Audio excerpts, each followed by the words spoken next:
Hace bastante que tengo una pregunta que me gira y me gira y me gira en la cabeza. Para los que no saben o son nuevos en el canal, yo estoy diagnosticada 2 veces con trastorno límite de la personalidad y tengo un par de videos en miembros del canal hablando de eso.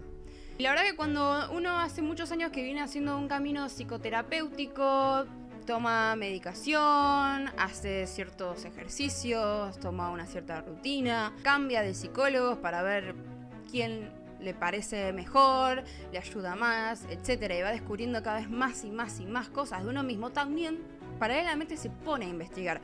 Obviamente no al mismo nivel de una persona que se ponga a estudiar la carrera de psicología o medicina y después sea psiquiatra, pero sí me he encontrado con varios artículos y varios videos hablando de este tema que me han llamado mucho la atención. El video en específico que despierta este video se llama Where are the neurotypicals? ¿Dónde están los neurotípicos? Que está en inglés y les dejo el link en la descripción para que vayan a verlo si quieren verlo. Pero bueno, ¿cuál es esa pregunta que tanto ronda y ronda por mi cabeza?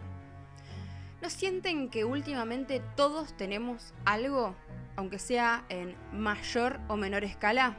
Ansiedad, depresión, TDAH, autismo, burnout, ataques de pánico, trastornos de la personalidad, traumas complejos de apego ansioso, apego evitativo, apego desorganizado, disociación, fobia social o ansiedad social o desregulación emocional.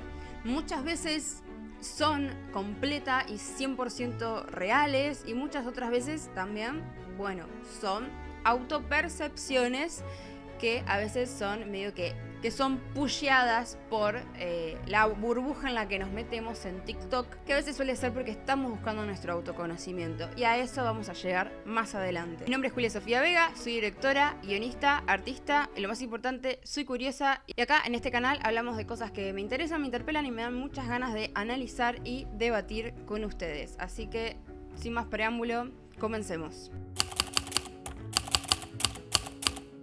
Esto de que todos tenemos un poquito de algo, no lo digo con ningún cinismo, pero para nada. Y tampoco lo digo desde afuera, porque como dije anteriormente, estoy diagnosticada no una, sino 2 veces por 2 psiquiatras distintas con trastorno límite de la personalidad. Sino que lo digo desde adentro, como una persona que se considera neurodivergente y medio que toda la vida ha tratado de buscar estos diagnósticos, porque siempre creí que iban a darme la respuesta de por qué soy como soy, por qué me siento sapo de otro pozo, etc. ¿Y qué es lo que siento que pasan con estos diagnósticos? Que es lo que le pasa a la mayoría. El diagnóstico te deja de hacer pensar que sos una persona rota, que sos una persona que vino mal de fábrica, que sos exagerada, que sos vaga, que sos intensa, difícil, dramática, etc. Todas esas otras etiquetas peyorativas que te ha puesto la gente y la sociedad porque no han sabido entenderte. Y finalmente tenés una etiqueta un poco más clínica, como más médica, que es como, hey, no soy todo lo que me has dicho que soy, sino que todo lo que he hecho un poco se justifica por esto otro. Y gracias también a ese diagnóstico, un poco ahora sabes para qué caminito ir, como para comenzar a sanar o tratar, ¿no? En la medida de lo posible, lo que sea que tengas. Empezás a pensar, esto que me pasa tiene esta forma y se puede tratar así, no soy la única, podés encontrar lugares de contención y ahí te das cuenta que no es solamente una falla moral o una falla de personalidad tuya porque vos sos la oveja negra de tu familia, sino que te das cuenta de que, puede haber un problema de componentes químicos que hay más o menos, un trauma, una inmensa cantidad de cosas. Pero al mismo tiempo, con el tiempo me empecé a preguntar esta otra cosa. ¿En qué momento el diagnóstico deja de ser una herramienta para entender el sufrimiento? Empieza a convertirse en la única forma socialmente aceptada de explicar dicho sufrimiento. Porque hoy parece que para poder decir, estoy cansado, no doy más, tiene que haber un certificado de un psicólogo que diga que estás sufriendo de burnout, que para que tu tristeza sea tomada en serio, tenés que tener depresión. Para que tu angustia medio que sea escuchada, ahora tiene que pasar como por un filtro médico, tiene que pasar por un filtro clínico. Como que para que una persona verdaderamente pueda decir no doy más y la gente en serio le crea, no porque sean malas personas ni nada, sino porque estamos acostumbrados a que todo tiene que tener una etiqueta y todo tiene que tener una etiqueta medio burocrática. Es como decir, me duele, pero no te vamos a terminar de creer hasta que no hayas ido al médico y vengas con un certificado médico que diga que te duele porque te golpeaste, porque tenés un hematoma, por lo que sea. Entonces aparece otra pregunta más, que para los que conocen el canal saben que me encanta hacer preguntas. ¿Estamos enfermos o estamos reaccionando de forma humana a un mundo que nos enferma constantemente? Un diagnóstico psiquiátrico no es solamente una palabra, es un espejo. Y no es un espejo neutral. Es un espejo construido por una época, por instituciones, por médicos, por manuales, por investigaciones, por intereses, por luchas políticas, por formas de entender el cuerpo, la mente, el género, el trabajo, la productividad y la normalidad. Y quédense con eso. Cuando una recibe un diagnóstico, como que algo se acomoda, de golpe, bueno, ciertas cosas empiezan a cobrar sentido. Decís, por eso de chiquita capaz me comportaba de cierta manera, por eso esto, lo otro, bla, bla, bla. Entonces ahí es cuando, bueno, el diagnóstico trae como esta frase profundamente reparadora, que es, no era que yo estaba fallando moralmente, había algo pasando dentro mío que yo no puedo controlar. Pero también puede traer algo más, porque me parece que es como las dos caras de una misma moneda. Una vez que hay una etiqueta, muchas partes de tu vida empiezan a ser leídas a través de esa etiqueta. Tu tristeza, tu enojo, tu manera de amar, tu manera de trabajar, tu cansancio, tu rechazo a ciertas normas, tu incomodidad con el mundo, empieza a ser leído a través de tu diagnóstico también. Y ahí es donde deja de ser capaz una herramienta y empieza a convertirse en una jaula. No podés con tu vida cotidiana es porque, bueno, tenés un trastorno que no te lo permite. Si te cuesta sostener tu trabajo, es tu trastorno. Si te angustia el futuro, es tu trastorno. Si te pesa el mundo, es tu trastorno. Y si no te adaptás, el problema es que sos vos porque tenés un trastorno, depresión, ansiedad, etc. Pero, ¿y si el problema no somos solamente nosotros, sino como dije anteriormente, sino que simplemente estamos reaccionando a un clima agobiante? ¿Y si parte de este sufrimiento es por las condiciones de vida que estamos obligados a soportar continuamente? Y mientras el resto finge demencia como que es lo normal. Este video nace de esta sospecha. No es una certeza, sino es una sospecha. Yo acá no vengo a imponer una idea, sino que vengo a plantar una duda. La duda de que los diagnósticos psiquiátricos pueden ser verdaderamente útiles, pero nunca son 100% inocentes. Pueden ayudar a sanar, pero también pueden ayudar a ordenar socialmente qué formas de sufrir son válidas y cuáles otras no. Pueden dar derechos, pero también pueden convertir problemas colectivos en fallas individuales. Si no contéstenme, ¿no sienten que a veces ir a terapia es bastante individualista? A veces no se sienten angustiados por las cosas que pasan alrededor y muchas veces psicólogos o psicóloga les dice, bueno, pero apaga eso, pensá en vos, en qué te pasa. Y yo lo entiendo, porque a veces hay que fingir demencia para poder seguir con el día a día. Pero el psicoanálisis no es un poco bastante individualista. Pueden ponerle nombre al dolor, pero también pueden hacer que dejemos de preguntar dónde viene ese dolor. Cuando el dolor viene de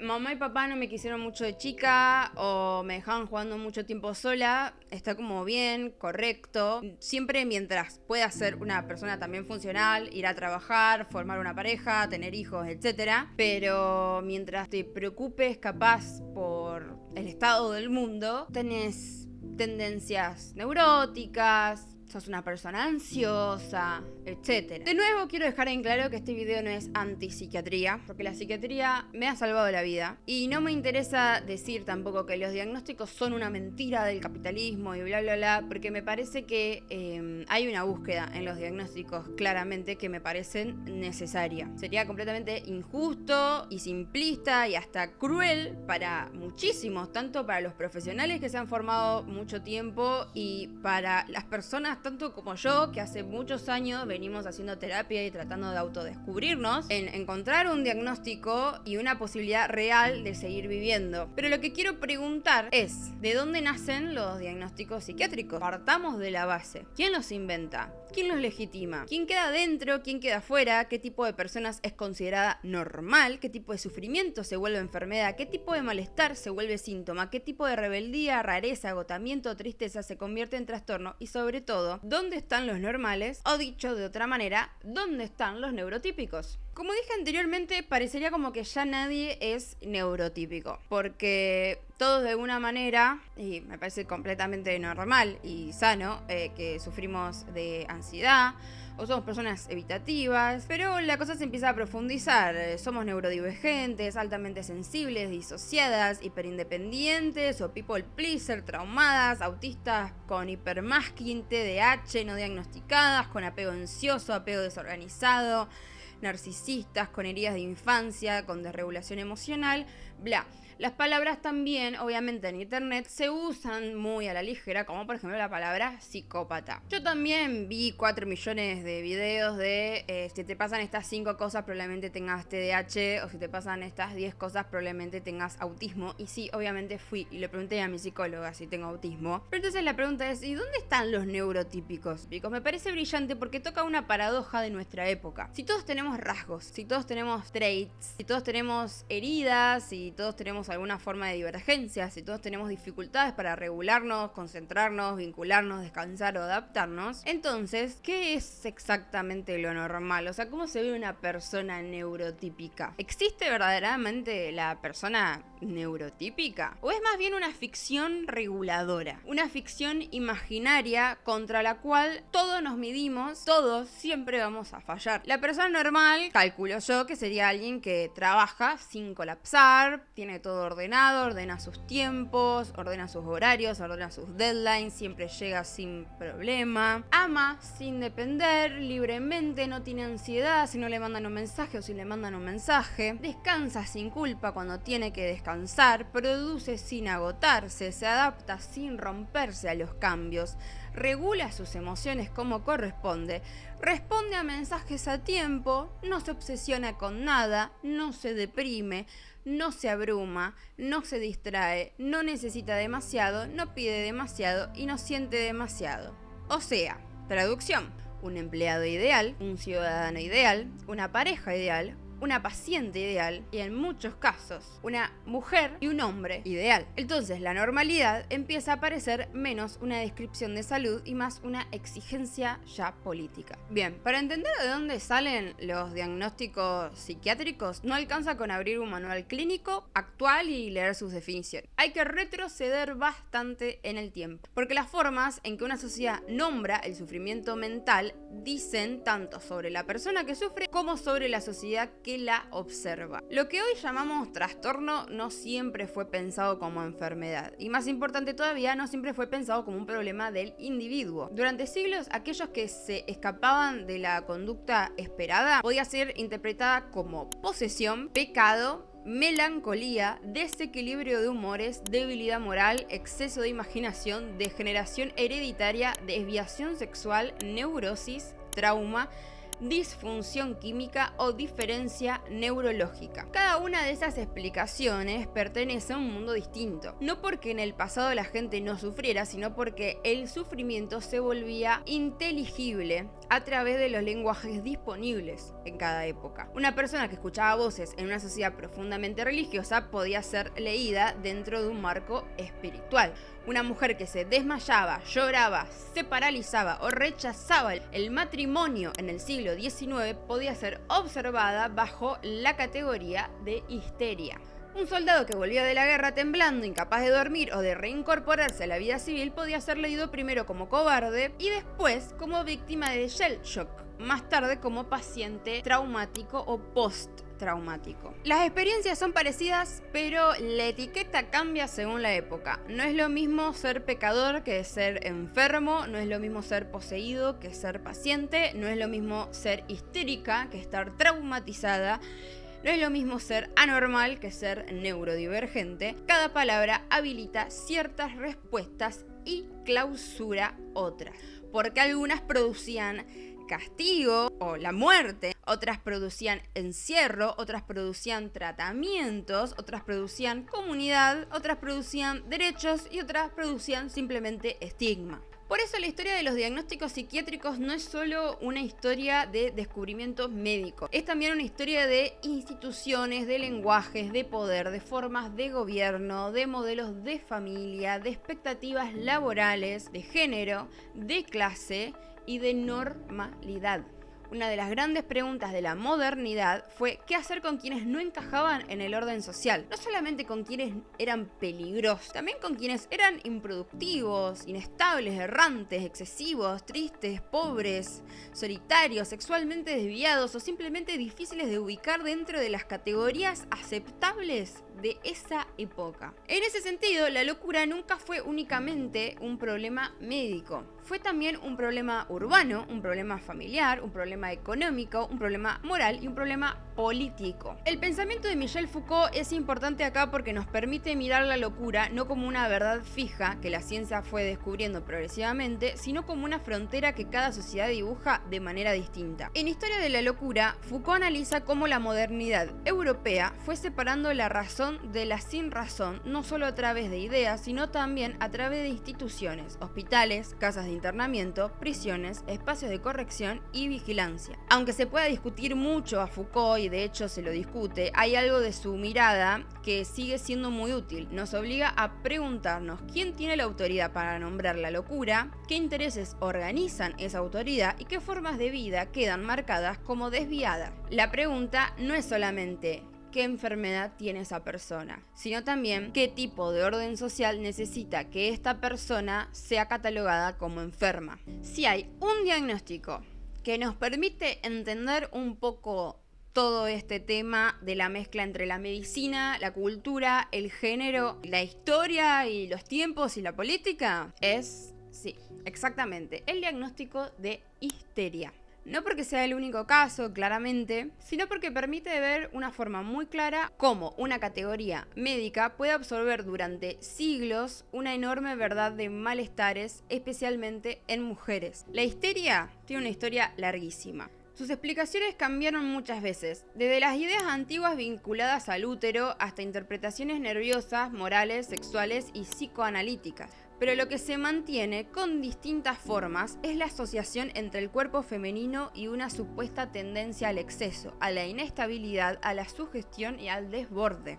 En el siglo XIX, esta categoría se vuelve especialmente importante en el contexto de la medicina europea. Y ahí aparece una escena central, la Salpêtrière, en París, con disculpen mi francés, Jean-Martin Charcot, observando, clasificando y mostrando públicamente a mujeres diagnosticadas como histéricas. Lo interesante de esta escena no es solamente que hubiera médicos estudiando pacientes de forma pública. Lo interesante es la forma en que el sufrimiento se organizaba como espectáculo científico. Las pacientes eran observadas, descritas, fotografiadas. Sus cuerpos se convertían en pruebas. Sus gestos, sus posturas, sus ataques, sus parálisis, sus expresiones faciales eran ordenados dentro de su gran gramática clínica. La histeria no era solo algo que se diagnosticaba, también se aprendía a ver.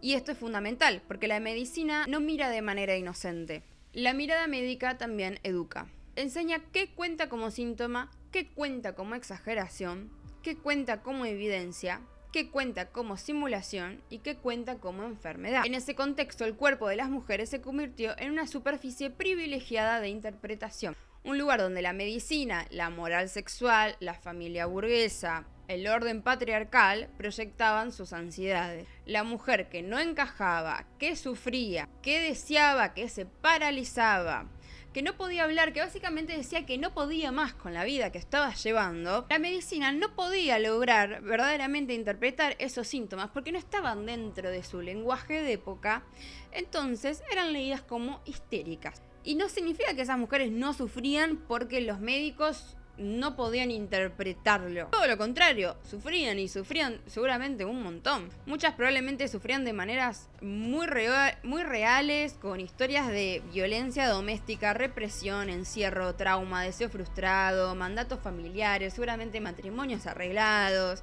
condiciones de vida insoportables, pero la categoría de histeria muchas veces transformaba esas historias en un problema de temperamento femenino. Ahí aparece una tensión que sigue siendo actual, la diferencia entre escuchar un síntoma como parte de una historia o reducirla a una esencia de la persona. Freud, en ese sentido, introduce un desplazamiento importante con el psicoanálisis. El síntoma histérico deja de ser solamente un capricho corporal o una simulación y pasa a ser leído como una formación con sentido. El síntoma habla, guarda una escena, condensa un conflicto, dice que algo no pudo ser dicho de otra manera más que corporalmente. Esa operación fue revolucionaria, porque implica que detrás del cuerpo que se organizaba había una historia subjetiva. Pero también hay que decir que el psicoanálisis nació dentro de su propio mundo patriarcal. No estaba por fuera de las ideas de género de su época. Muchas veces escuchó a las mujeres con más atención que la medicina tradicional, pero también las interpretó desde teorías marcadas por el lugar que esa misma cultura les asignaba. Por eso la histeria es tan importante para este video. No porque podamos decir de manera simple que la histeria de antes es tal diagnóstico de ahora, o que todos los diagnósticos actuales repiten exactamente la lógica de la histeria en esa época. Eso sería un montón y sería bastante reduccionista de mi parte. La histeria importa porque muestra una estructura histórica. Una sociedad produce normas sobre cómo debe ser un cuerpo, cómo debe comportarse una persona, específicamente más una mujer, cómo debe expresar deseo, dolor, rabia y angustia. Y cuando ciertos cuerpos no encajan en esos patrones que la sociedad ya preestableció, aparece un vocabulario médico que puede ayudar a entenderlos, pero también puede disciplinarlos. La pregunta que nos deja la histeria no es si era real o era inventada, la pregunta más interesante es: ¿qué condiciones históricas hicieron posible que tantos malestares femeninos distintos fueran reunidos bajo un mismo nombre? Y esa pregunta sí podemos llevarla al presente. ¿Qué condiciones hacen posible que hoy ciertos diagnósticos se vuelvan tan frecuentes, tan visibles, tan cargados de identidad, tan discutidos y tan buscados? ¿Qué nos dicen esos diagnósticos sobre quienes los reciben, pero también sobre la época que los produce? Para llegar al diagnóstico psiquiátrico moderno, hay que mirar también en el siglo XX. Y en particular, hay que mirar dos procesos que suelen quedar separados, pero están profundamente conectados: la expansión del Estado administrativo y la experiencia de la guerra. Las guerras mundiales obligaron a la medicina y a los estados a enfrentarse con formas masivas de sufrimiento psíquico. Miles de soldados volvían del frente con temblores, mutismo, pesadillas, parálisis, ataques de pánico, irritabilidad, imposibilidad de dormir, incapacidad de reincorporarse a la vida cotidiana. Al principio, muchos de esos síntomas fueron leídos desde la sospecha moral: cobardía, debilidad y falta de carácter. Pero con el tiempo se volvió cada vez más difícil negar que la guerra podía romper a una persona sin necesidad de dejar una herida visible. Esto fue importante porque desplazó parcialmente la idea de que el sufrimiento mental era solamente una falla interna. La experiencia histórica, el acontecimiento externo, el trauma, empezaron a tener otro peso. Pero al mismo tiempo, el siglo XX fue también el siglo de la clasificación. La estadística, los expedientes, los seguros, los sistemas de salud y las instituciones masivas. Para gobernar poblaciones, atender pacientes, organizar hospitales, pagar tratamientos, conceder licencias o investigar enfermedades, hacía falta clasificar nuevamente. Y clasificar siempre implica decidir. Decidir qué diferencias importan, qué síntomas van juntos, qué duración cuenta, qué intensidad alcanza, qué conducta es esperable y qué conducta cruza la línea.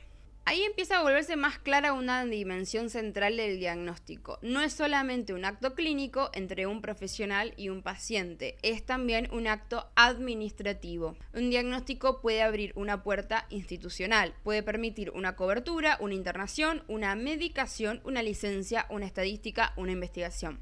Y justamente por eso también puede volverse un medio de control, porque aquello que no tiene nombre clínico muchas veces no existe para el sistema, y aquello que sí tiene nombre puede quedar capturado por el sistema. En 1952 aparece en Estados Unidos la primera edición de DSM, el Manual Diagnóstico y Estadístico de los Trastornos Mentales. Su nombre ya dice mucho: diagnóstico y estadística. No es solamente un libro sobre enfermedades, es también un instrumento para ordenar datos instituciones, criterios y poblaciones. Las primeras versiones del DSM estaban todavía muy influidas por el psicoanálisis y por una idea más amplia de las reacciones de las personas frente a la vida, los conflictos y el ambiente. Pero en el DSM-2, publicado en 1980, ocurre un cambio decisivo. La psiquiatría estadounidense intenta volverse más descriptiva, más estandarizada y más confiable. En lugar de depender tanto de interpretaciones teóricas sobre causas profundas, se propone definir trastornos a partir de criterios observables. Esto tiene una razón histórica muy concreta. La psiquiatría necesitaba legitimidad científica. Necesitaba que dos profesionales pudieran evaluar a una persona y llegar idealmente a un mismo diagnóstico. Necesitaba dialogar con la investigación biomédica, necesitaba responder a críticas internas y externas, necesitaba mostrar que no era solo interpretación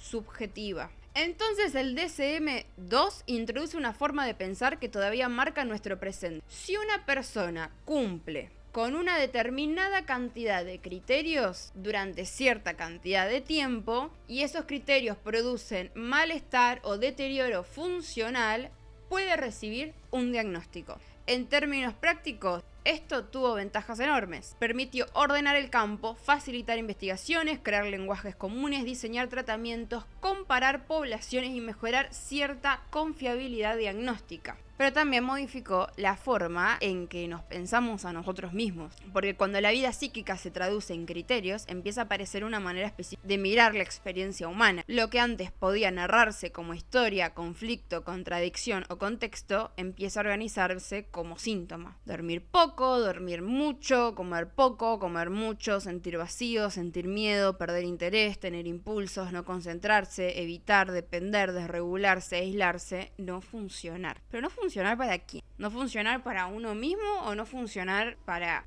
ir al trabajo, para ir a la escuela, para ir a la facultad, para hacerle caso a tus padres.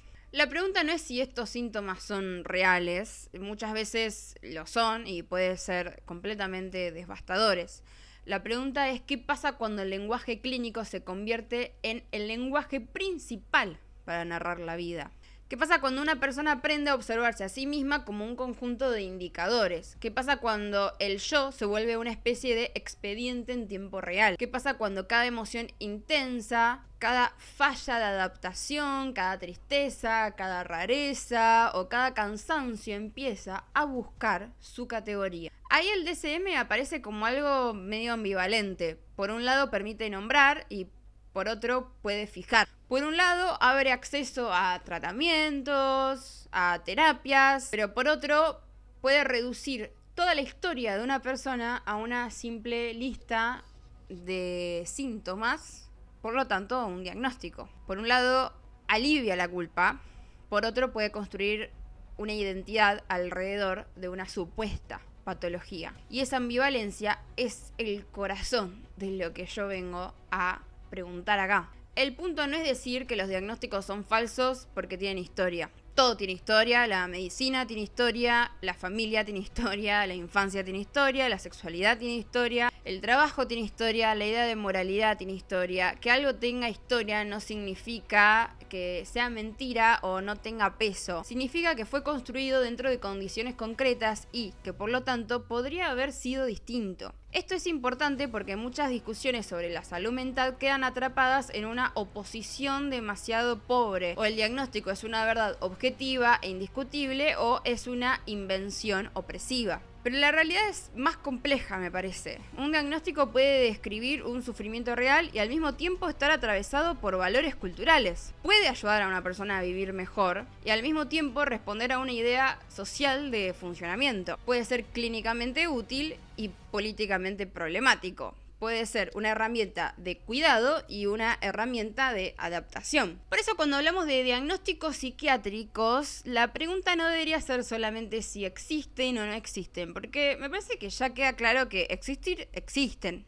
Andar por el mundo andan y la gente es diagnosticada y la vida sigue. Pero ¿cuál es y qué es el modelo de normalidad que presuponen? Porque todo diagnóstico obviamente implica una desviación respecto de alguna normalidad, de una norma. A veces esa norma es biológica, es funcional, es social, es moral, aunque no se diga. Y ahí vuelve la pregunta del video. ¿Dónde están los normales? ¿Dónde está esa persona supuestamente regulada, hiperproductiva, estable, atenta, autónoma, emocionalmente madura, sexualmente ordenada, laboralmente constante, socialmente hábil y siempre adaptable? ¿Existe? ¿O es una figura ideal producida por una sociedad que necesita cuerpos funcionales, emociones administrables y subjetividades capaces de soportar condiciones de vida cada vez más exigentes? ¿Saben la cantidad de veces estaba tirada en la cama sintiendo que la cama me chupaba por la depresión que tenía? Y la respuesta de mis padres ha sido: pero levántate a trabajar, a estudiar, hacé algo, te vas a sentir mejor. Capaz de hacer algo me hacía sentir mejor, pero ¿por qué específicamente trabajar? ¿Por qué ser productivo se supone que nos tiene que hacer sentir mejor? ¿O es el deseo del otro? Que ves que está tirado en la cama, angustiado, sea por lo que sea que estés angustiado y que te genere un dolor horrible. Y que, vamos, tratemos de que esto se vaya rápido, así podés volver a ser una persona productiva de nuevo. Si miramos esta historia en perspectiva, parece un desplazamiento interesante. En otros momentos, el problema social podía ser la locura como amenaza al orden moral, religioso o familiar. En nuestra época, muchas veces el problema parece ser la incapacidad de funcionar. La palabra funcionar es clave. No siempre preguntamos si una persona está viviendo una vida significativa, si tiene vínculos, si tiene tiempo, si tiene comunidad, si tiene condiciones materiales dignas, si puede descansar, si puede desear algo más que simplemente sobrevivir y que le alcance para llegar a fin de mes. Muchas veces preguntamos si funciona, como si fuera una máquina. Si puede trabajar, si puede responder, si puede producir, si puede sostener rutinas, si puede regularse, si puede adaptarse, si puede no interrumpir demasiado. Y entonces el diagnóstico contemporáneo queda atrapado en una tensión muy particular. Por un lado puede señalar que una época está sufriendo y necesita ayuda, y por otro puede volverse una forma de medir cuánto se aparta esa persona de las exigencias de rendimiento de su época. En una sociedad organizada alrededor del trabajo, la productividad, la deuda, la disponibilidad permanente y la competencia, no es casual que tantos malestares aparezcan ligados al cansancio, la tensión, la ansiedad, la motivación, la autoestima, la regulación emocional y la capacidad de sostener vínculos. No porque estos trastornos sean inventados, sino porque el mundo en el que aparecen importa. Nuestro contexto importa. Una cultura obsesionada con la productividad va a mirar con especial preocupación a quienes no pueden concentrarse, no pueden levantarse, no pueden sostener energía, no pueden administrar su tiempo y no pueden controlar sus emociones, no pueden responder a la velocidad esperada. Y ahí la pregunta clínica se vuelve inseparable de la pregunta política. Cuando una persona no puede adaptarse, ¿estamos frente a una enfermedad individual, frente a una forma de sufrimiento social o frente a ambas cosas al mismo tiempo? Hay una pregunta que creo yo que casi nunca aparece en los formularios clínicos. ¿Cómo no estar mal? ¿Cómo no estar ansioso si vivimos en una economía que nos obliga a demostrar productividad todo el tiempo? ¿Cómo no estar deprimido si el futuro parece cada vez más chico y más aterrador? ¿Cómo no estar desregulado si el alquiler, la comida, la salud, el transporte, la educación y el descanso se sienten cada vez más como privilegios y también están completamente desregulados? Entonces, si la vida está desregulada, ¿cómo yo voy a estar regulado? ¿Cómo no estar angustiado si todo el tiempo hay que salir a defender derechos que deberían estar garantizados? ¿Cómo no estar quemados? Incluso el ocio se convirtió en rendimiento. Si todo lo que haces, aunque sea por cariño, por hobby, la gente también te intenta presionar para que lo monetices. ¿Dibujás porque te gusta dibujar? ¿Por qué no vendés? ¿Por qué no das clase de dibujo? Descansar bien, comer bien, entrenar, meditar, tener proyectos, tener vida social, tener presencia online, tener marca personal, tener estabilidad emocional, tener deseo, pero no demasiado deseo tampoco, tener sensibilidad, pero tampoco tanta, porque si no sos muy sensible, sos muy intenso. Tener ambición, pero no te quiebres. Nos piden autocuidado en un sistema que organiza nuestra vida alrededor del desgaste constante. Nos piden resiliencia cuando muchas veces lo que necesitaríamos no es volvernos más resilientes, sino dejar de ser golpeados constantemente. Nos piden regular nuestras emociones mientras vivimos en condiciones materiales cada vez más inestables. Nos piden adaptación en medio de la explotación, nos piden salud mental mientras nos pagan sueldos mínimos, jubilaciones mínimas, condiciones mínimas y nos obligan a luchar una y otra vez por derechos básico. Y acá es donde la salud mental se vuelve política. Porque una cosa es decir, esta persona no se adapta. Y otra muy distinta es preguntar, ¿a qué se supone que debería adaptarse? ¿A trabajar por una paga que no le alcanza? ¿A jubilarse con miedo? ¿A vivir endeudado? ¿A tener que demostrar permanentemente que merece descansar? ¿A un aula con un montón de chicos que le hacen bullying? ¿A que la salud sea un lujo? ¿A que la vivienda sea una fantasía? ¿A que el cuerpo exista solo para producir?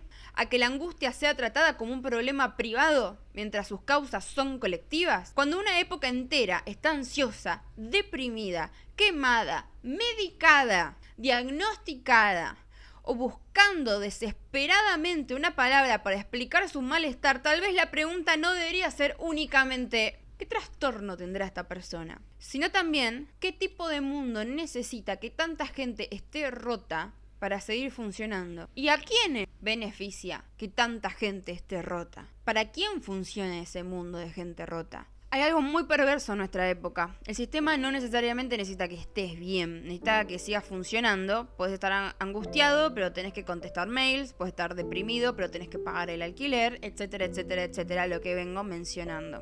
Podés estar colapsado, pero tenés que gestionar tus emociones tampoco para incomodar. Entonces aparece una forma muy contemporánea de la salud mental. No una salud mental entendida como libertad, bienestar o vida digna, sino una salud mental entendida como un mantenimiento del rendimiento. Medita para tolerar la explotación, hace journaling para procesar que no llegas a fin de mes, respira profundo para no gritar, hace yoga para soportar una vida que no elegiste. Y ojo, terapia, medicación, meditación, ejercicio, respiración, todo eso, ayuda muchísimo. Pero, ¿qué pasa cuando no alcanza? El problema es cuando esas herramientas se usan para que el individuo se adapte mejor a una estructura que siga intacta.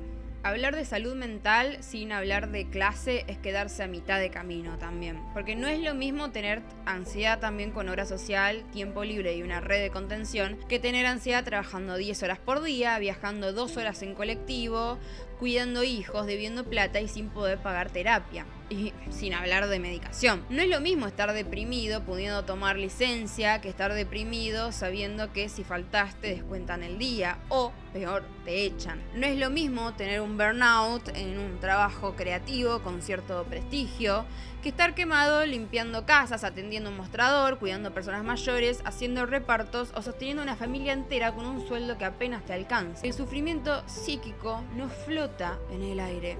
Tiene cuerpo, tiene género, tiene clase, tiene territorio, tiene edad, tiene historias familiares, tiene condiciones laborales, tiene acceso o no acceso a tratamiento. Por eso hay algo profundamente injusto en hablar de salud mental como si fuera solamente una cuestión de actitud, como si todo se resolviera con hábitos. Dormí mejor, come mejor, ponete límites, pensá positivo, anda a terapia, soltá, vibra alto, organizate, toma clonazepam, sé más agradecido con la vida, sé más productivo, bla. ¿Qué hacemos cuando no llegas a fin de mes?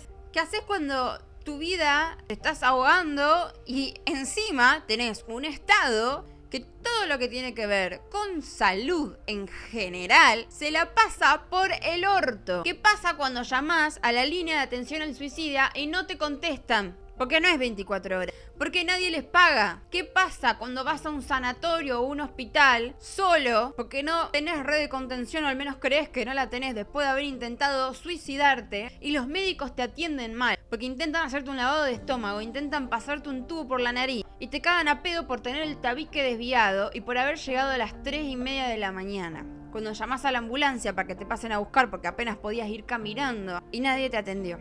Cuando todo falla, deja de ser un problema individual. Y ya que hablé del tema del intento de suicidio, quiero hablar de esto. Tendemos a pensar el suicidio como el desenlace de un dolor extremo personal, como algo que ocurre dentro de una mente, dentro de una biografía y dentro de una habitación cerrada. Y por supuesto hay una dimensión completamente íntima, psíquica, singular e irrepetible en cada muerte. Pero a fines del siglo XIX, Émile Durkheim hizo una operación intelectual muy importante. Tomó el suicidio, justamente ese acto que parecía el más individual y para algunos individualista de todos, y lo estudió como un hecho social. En El suicidio, publicado en 1897, Durkheim no niega el sufrimiento personal, no dice que la subjetividad no importe, lo que hace es desplazar la pregunta. En vez de preguntar solamente ¿qué le pasaba a esta persona?, pregunta también ¿qué tipo de sociedad produce más o menos suicidios? Y ese desplazamiento es gigantesco. Porque si el suicidio fuera un acto puramente individual, si dependiera solo de la psicología privada de cada persona, las tasas de suicidio deberían ser caóticas, imprevisibles, completamente dispersas. Pero Durkheim observa que no. Observa que las tasas cambian según variables sociables, religión, familia, integración comunitaria, crisis económica, transformaciones políticas, grados de regulación social. Hasta también hay cuestiones temporales, hay cuestiones de que hay tasas de suicidio que se elevan dependiendo el mes o dependiendo la fecha. Como, por ejemplo, las tasas de suicidio se elevan en Navidad y en Año Nuevo. O sea, el suicidio tiene un patrón. Y donde hay patrones, hay una sociedad. Durkheim propone distintos tipos de suicidio, pero los que más me interesan para pensar nuestra época son dos: el suicidio egoísta y el suicidio anómico. El suicidio egoísta aparece cuando una persona queda demasiado separada de los lazos colectivos, cuando se debilitan los vínculos que la conectan con la comunidad, con una familia, con una religión, con una causa, con una trama de sentido compartido. No se trata simplemente de estar sola, se trata de que la vida pierde inscripción en algo más grande. La persona queda demasiado sola frente a sí misma. Y el suicidio anómico aparece cuando las normas sociales se desordenan, cuando una sociedad entra en crisis, cuando las reglas que organizaban la vida dejan de funcionar, cuando las expectativas se rompen, cuando el futuro se vuelve completa y totalmente ilegible. La anomalía es esa sensación de que ya no hay marco, de que nadie sabe bien qué se espera, qué se puede desear, qué es posible, qué está permitido y qué horizonte tiene sentido. Y esto me parece brutalmente actual, porque vivimos en una época donde los lazos comunitarios están cada vez más debilitados, estábamos cada vez más individualizados, al mismo tiempo las reglas del mundo parecen cambiar y encima cambian constantemente todo el tiempo y sin aviso. ¿Cuánto sufrimiento vamos a llamar individual porque no queremos ver su condición colectiva? Esto no significa romantizar el suicidio, ni mucho menos. No significa convertirlo en gesto político tampoco. No significa decir que una persona se suicida por la sociedad de una manera simple, directa o mecánica.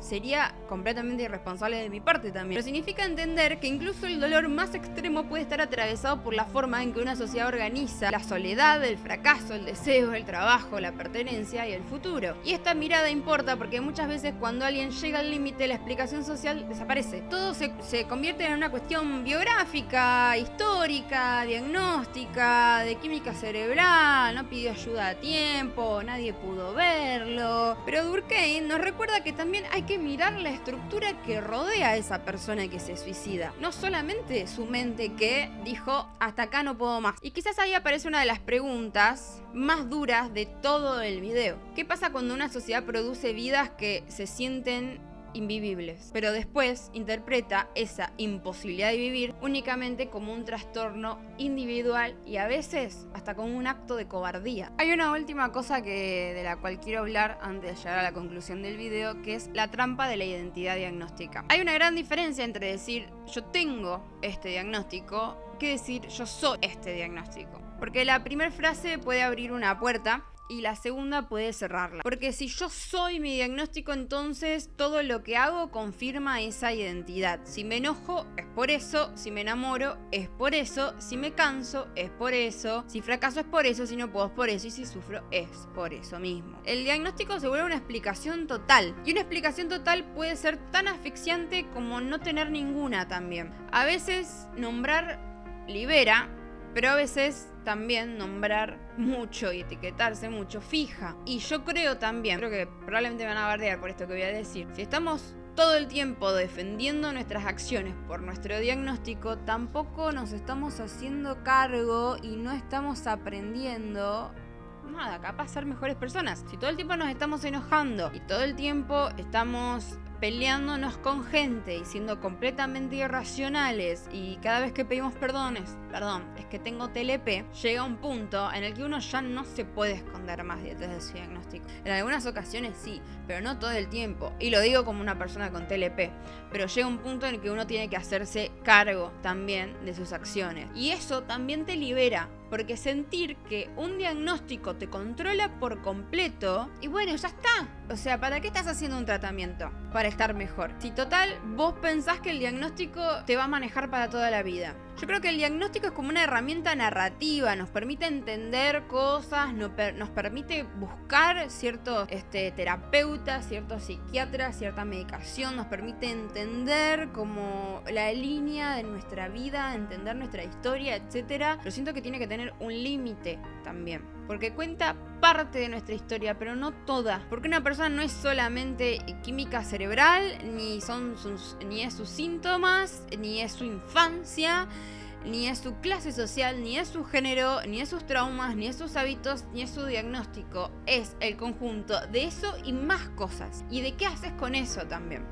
Yo tengo TLP. Me lo diagnosticaron 2 veces. Me intenté matar varias veces. Tuve relaciones con personas tóxicas varias veces. Entré y salí de relaciones fugaces y completamente impulsivas. Muchas veces tuve problemas con el alcohol. Tuve problema con el consumo de drogas blancas. Tuve adicciones más leves como el cigarrillo, pero bueno, desde una edad bastante temprana. Siempre tomé decisiones impulsivas, siempre lloré muchísimo, sentí muchísimo, siempre me catalogaron como intensa, como pesada, como sensible. Y es un camino muy largo con el tema de mi borderline, mi TLP. Y parte de ese camino es darme cuenta que mi diagnóstico no me define. Me complejizó un poco más la vida, tal vez, sí, probablemente. Porque tomo decisiones un poco más impulsivas, porque tengo reacciones agresivas sin darme cuenta que con el tiempo aprendí a manejar, dejé de querer morirme, pero yo no creo que el TLP me defina. Yo soy una persona sensible porque soy una persona sensible, porque soy una persona muy conectada con mis emociones, porque soy artista, porque me conecto con mi mente, porque estoy muy conectada, siento con, no sé, con algo espiritual, con algo que no es terrenal, porque me gusta el esoterismo, me gusta la literatura, me gusta la fantasía, me gusta el surrealismo, me gusta el terror, me gusta todo lo que tiene que ver con lo que no es parte de este mundo. Y yo no creo que eso sea porque tengo TLP. Que yo te ame un montón si sos mi amiga, mi amigo, mi familiar o mi pareja y quiera cuidarte, quiera dentro de todas mis posibilidades ayudarte en lo que te pueda ayudar. Yo no creo que eso sea solamente por mi TLP y esto de la persona favorita. Es porque me gusta amar y me gusta amar mucho y me gusta amar con libertad, por más que a veces me dé miedo. Entonces, no, yo no creo que el TLP me defina como persona y ojalá no te defina como persona a vos tampoco. Y para cerrar este video quiero decir unas últimas palabras. Yo no creo que la respuesta sea dejar de dar diagnósticos y tampoco creo que la respuesta sea creer ciegamente tampoco en cada etiqueta que a uno le dan, sino para mí es encontrar este punto medio del cual acabo de hablar. Creo que necesitamos una relación más adulta, más crítica y más amorosa con el lenguaje de la salud mental. Necesitamos diagnósticos que ayuden, pero que no condenen. Necesitamos tratamientos que alivien, pero que tampoco domestiquen. Necesitamos terapia, sí, pero también necesitamos tiempo. Necesitamos comunidad, necesitamos derechos, necesitamos condiciones materiales dignas, necesitamos sueldos que alcancen, necesitamos descanso, necesitamos vínculos menos rotos, necesitamos menos individualismo, necesitamos más conexión con la naturaleza, necesitamos menos redes sociales, necesitamos dejar de convertir cada forma de sufrimiento en una falla privada, porque tal vez la salud mental no sea solamente aprender a funcionar mejor dentro de un sistema que nos rompe. Tal vez sea recuperar la capacidad de decir: no quiero que mi dolor sea solamente administrativo. Quiero entender de dónde viene. Quiero saber qué parte es mía y qué parte heredé, qué parte aprendí, qué parte me impusieron y qué parte fue producida por un mundo que me pide demasiado y me devuelve muy poco o casi nada. Quiero poder usar palabras clínicas sin desaparecer en ellas. Quiero poder decir tengo síntomas sin olvidar que también tengo una historia. Quiero poder decir necesito ayuda sin que eso signifique que el problema soy solamente solamente yo. Quiero poder sanar sin volverme obediente de un dogma. Quiero poder estar mejor sin tener que fingir una normalidad. Pero quizás la normalidad nunca fue tampoco una descripción. Quizás siempre fue una exigencia. Y si no sabemos dónde están los neurotípicos, si no sabemos dónde están los normales, tal vez sea porque esa figura nunca existió realmente. Tal vez fue un ideal útil para medirnos, corregirnos, clasificarnos, vendernos soluciones y hacernos sentir insuficientes. Tal vez nadie es normal. Tal vez algunas personas simplemente tienen más recursos para parecerlo. Y tal vez la pregunta más importante no sea cómo volvernos normales o neurotípicos, como se dice ahora, sino qué mundo tendríamos que construir para dejar de enfermarnos intentando parecerlo. Muchas gracias por ver mi video. Si les gustó, por favor, denle like, suscríbanse y comenten y compartan. Y nos vemos en la próxima. ¡Mua!